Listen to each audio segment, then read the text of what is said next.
Halo teman-teman, ketemu lagi dengan admin di sini. Cerita pada video kali ini datang dari seorang teman atau bisa juga disebut subscriber di channel ini. Ia berbagi pengalaman horor seketika ia mancing ke sungai pada siang hari dengan seorang diri.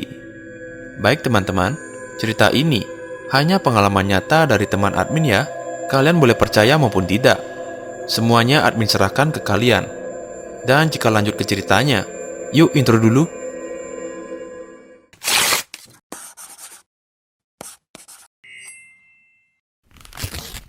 Cerita ini berawal dari seorang pemuda yang memiliki hobi memancing ikan. Pemuda ini asli dari Tabanan, Bali. Admin berikan nama pemuda ini dengan sebutan Yanto, karena ia ingin namanya disamarkan. Nah, jadi Yanto ini saat kejadian itu masih bersekolah, tepatnya kelas 2 SMA. Waktu luang yang ia punya sepulang dari sekolah, ia gunakan untuk menjalani hobinya, yaitu memancing. Ia sering ikut lomba memancing dan sering mendapatkan juara. Semua sungai dan tempat mancing yang ada di Tabanan, Bali, ia pernah kunjungi untuk memancing. Dan tak jarang, Yanto ini sedikit mendapatkan ikan. Lalu hasil tangkapannya itu ia gunakan sebagai makanan sehari-harinya. Begitu pula dengan kegiatannya tersebut. Menurut pengakuan Yanto ini, ia mengatakan pernah bertemu dengan makhluk tak kasat mata.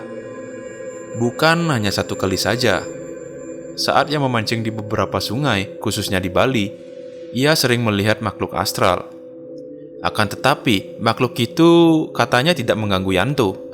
Dan makhluk-makhluk tersebut hanya menampakkan dirinya di hadapan Yanto. Yanto yang tahu sedikit tentang seluk-beluk makhluk itu hanya memakluminya saja. Akan tetapi pengalaman horor terakhir yang ia alami saat memancing adalah saat ia mencoba memancing ikan ke sungai perbatasan antara Tabanan dan Singaraja, Bali. Saat itu, Yanto hanya pergi memancing seorang diri saja saat pagi hari sekitar jam 10. Bahkan, ia membawa beberapa pancing untuk digunakannya agar ia mendapatkan banyak ikan. Dan saat Yanto ini menuju ke sungai itu, Yanto lupa membawa sebuah canang yang berisikan jajanan kecil. Biasanya, Yanto setiap memancing ke beberapa sungai, pasti ia membawa canang dan jajanan kecil untuk diaturkan di pinggir sungai, agar ia tidak diganggu oleh makhluk astral di sana, maupun penunggu yang ada di tempat tersebut. Ia pada saat itu hanya memikirkan pancingannya saja, jadi ia lupa.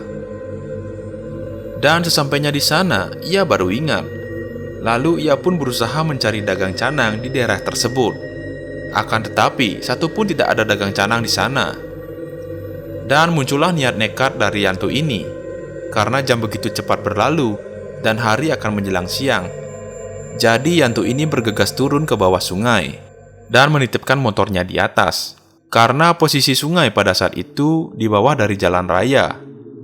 Oh ya teman-teman, jarak rumah Yanto ke sungai yang ia tuju itu lumayan jauh, karena Yanto ini tinggal di Tabanan kota. Jadi dia memakan waktu selama 40 menit untuk sesampai ke tujuan.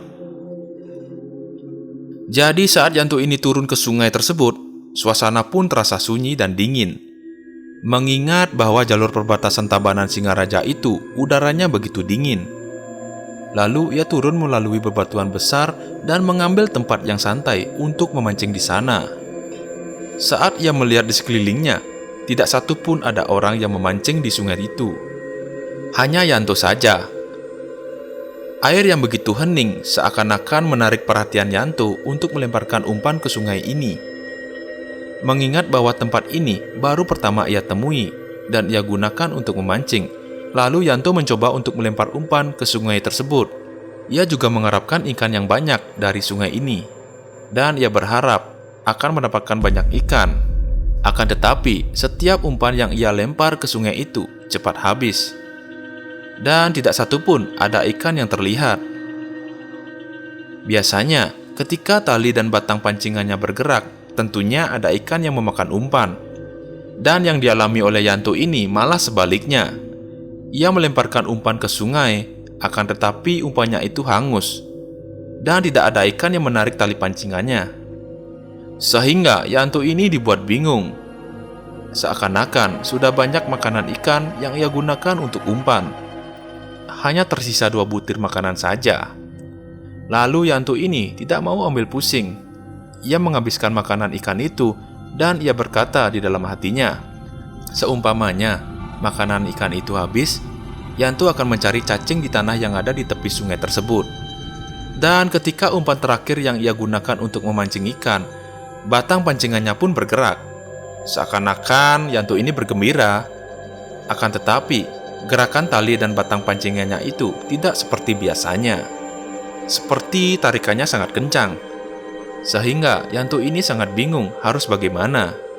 Lalu ia mencoba mengambil batu yang kecil yang ada di sampingnya, dan sengaja ia lemparkan tepat pada sumber tarikan itu. Setelah batu itu ia lemparkan, air mendadak hening, dan tali pancingan Yanto putus. Dan ia berpikir bahwa itu ikan apa? Mengapa tali pancingannya yang begitu kuat bisa putus seketika? Saat ia terlihat bingung, ada sosok makhluk aneh yang muncul di permukaan air itu. Ia memperlihatkan dirinya di hadapan Yanto. Dan kali ini, Yanto dibuat tidak biasa lagi melihat makhluk astral ini. Ia terkejut dan seketika kakinya itu kaku. Karena rupa dari makhluk itu sangat menyeramkan, ujar Yanto. Dari penjelasan dia mengenai kejadian itu, makhluk yang dia temui saat di sana tidak memiliki mulut, melainkan memiliki mata yang besar dan juga hidung yang sangat kecil. Dan terbilang sangat menyeramkan, ujar Yanto ini. Dengan hal inilah yang membuat Yanto lari ketakutan sehingga meninggalkan pancingannya di sungai tersebut. Lalu ia berlari ke atas dan mengambil motornya. Dan Yanto juga bergegas pulang, namun ia sangat panik di jalan pulang. Karena baru kali ini ia melihat makhluk astral itu sangat menyeramkan. Dan biasanya dari penjelasan si Yanto, ia melihat makhluk astral itu seperti manusia biasa. Mungkin karena wujudnya ya. Akan tetapi, makhluk yang ia sering temui dulu tidak memiliki lekukan pada atas mulut makhluk itu. Dan itu menandakan bahwa makhluk tersebut bukan manusia, melainkan makhluk astral, dan lebih dikenal dengan istilah Balinya, yaitu memedi. Memedi ini juga sering tinggal di sekitaran sungai dan juga rawa-rawa yang sangat sunyi. Ia akan menampakkan dirinya jika ada manusia yang campah dan sembarangan datang ke tempatnya. Bukan hanya menampakkan diri saja, ia bisa menculik si manusia tersebut jika imannya tidak kuat. Baik teman-teman, itulah tadi cerita dari teman maupun subscriber admin. Percaya tidak percaya, itu merupakan pengalaman horornya. Dan jika di antara kalian memiliki cerita horor ataupun pengalaman horor, bisa kalian kirim ke email yang ada di bawah ini, agar bisa admin ceritakan di channel ini. Dan jika ada salah kata maupun ucapan yang kurang berkenan pada video ini, admin mohon maaf. Lalu jika kalian suka dengan video di channel ini, silahkan subscribe ya. Jangan lupa nyalakan loncengnya, agar kalian tidak ketinggalan video baru dari channel ini. Sekian dan terima kasih.